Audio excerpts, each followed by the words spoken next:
আলোচনার মধ্যেই রাজপথে জামাত সহ ইসলামী দলগুলো। আগামী নির্বাচন হতে হবে পিআর পদ্ধতিতে, হুঁশিয়ারি নেতাদের। অহেতুক চাপ সৃষ্টির অভিযোগ বিএনপির। রাজনৈতিকভাবে ক্ষতিপূরণের সতর্ক বার্তা। নির্বাচনের সবচেয়ে বড় ফায়দাটা কি? পেশির শক্তি ব্যবহার করতে পারবে না। আলোচনার টেবিলে যাচ্ছি, কিন্তু সে আলোচনার সফলতার মুখ দেখছি না।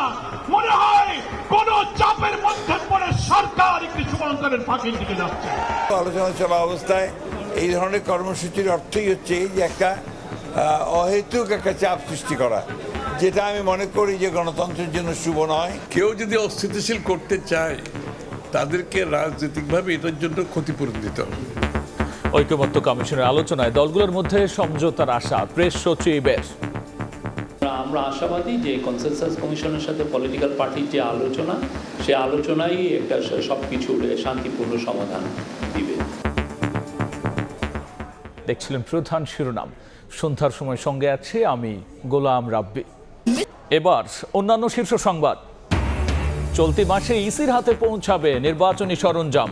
প্রবাসী ভোটার নিবন্ধনে অ্যাপস তৈরি, সীমানা নির্ধারণ নিয়ে আদালতের সিদ্ধান্তে আস্থা রাখতে চায় কমিশন। ছাত্র সংসদ নির্বাচনের অভিজ্ঞতা প্রয়োগ করা হবে জাতীয় নির্বাচনে, বললেন স্বরাষ্ট্র উপদেষ্টা।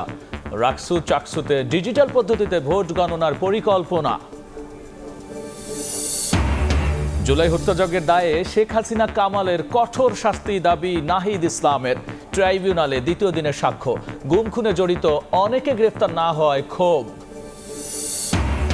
প্রতারণার আরেক মামলায় ইভ্যালির রাসেল শামীমা দম্পতির 3 বছরের কারাদণ্ড। পলাতক থাকায় আসামি পক্ষে ছিলেন না কোনো আইনজীবী। এ নিয়ে 5 মামলায় 12 বছরের সাজা। এবং থামছে না মরণঘাতী ডেঙ্গুর দাপট। একদিনে কেড়ে নিল আরও 6 জনের প্রাণ। চলতি মৌসুমে মৃত্যু বেড়ে 167। 24 ঘন্টায় হাসপাতালে ভর্তি 650।